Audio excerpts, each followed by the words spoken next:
یہی قرآن مجید بندوں کو وعظ و نصیحت کرتے ہوئے فرماتا ہے یا ایھا الذین آمنوا لا یسخر قوم من قوم، اے ایمان والو ایک دوسرے کا مذاق مت اڑایا کرو. یا ایھا الذین آمنوا اجتنبوا کثیرا من الظن، اے ایمان والو ظن سے بچو، گمان سے بچو، کیونکہ گمان گناہ ہے. یہی قرآن مجید ہے، اس میں بے شمار وعظ و نصیحت، بلکہ الحمد سے لے کر والناس تک یہ سارے کا سارا قرآن مجید وعظ و نصیحت ہے. محترم سامعین، جب آدمی یہ اعتقاد کر لے کون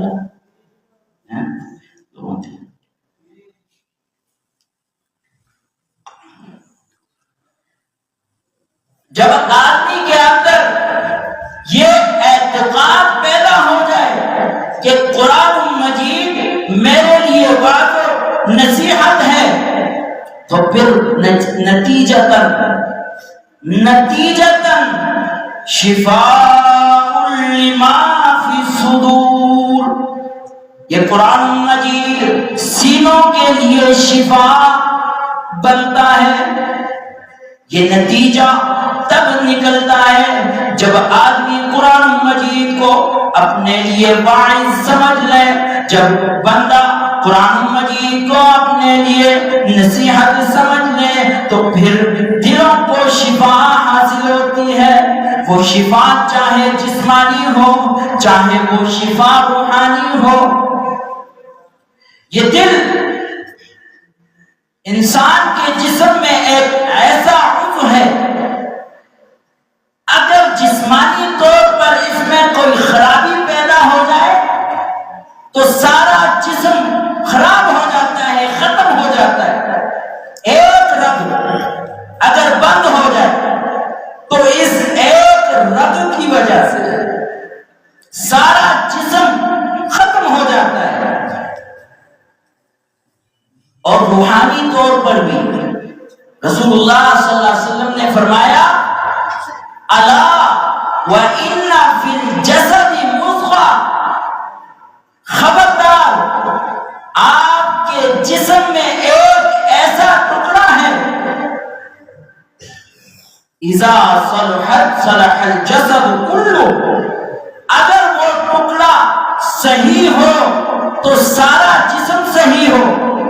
اور وَإِذَا فَسَدَتْ فَسَدَ الْجَسَدُ كُلُّهُ، اگر وہ ٹکڑا فاسد ہو جائے، خراب ہو جائے تو سارا جسم خراب ہو جائے.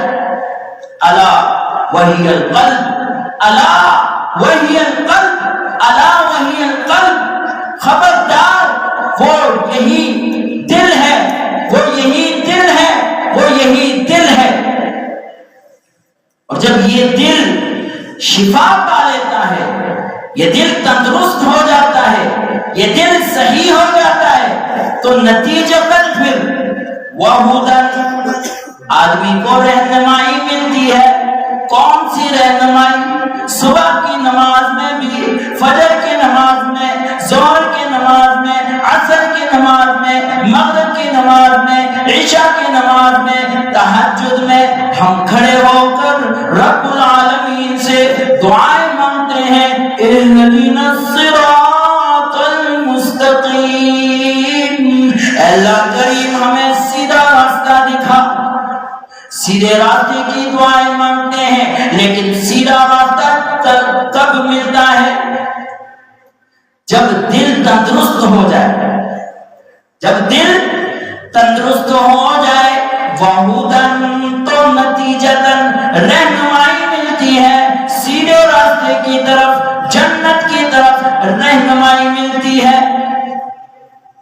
اور جب رہنمائی مل جائے تو پھر نتیجتاً اللہ رب العزت کی طرف سے وَرَحْمَةٌ لِّلْمُؤْمِنِينَ، رحمتیں برستی ہے. تو میرے بزرگوں، بھائیوں، دوستوں، خلاصہ یہ کہ ہم قرآن مجید کو اپنا رہنما بنائیں.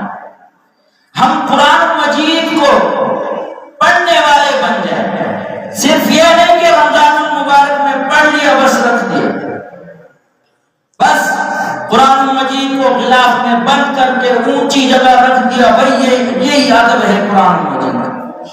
نہیں، قرآن مجید کا پڑھنا لازم ہے.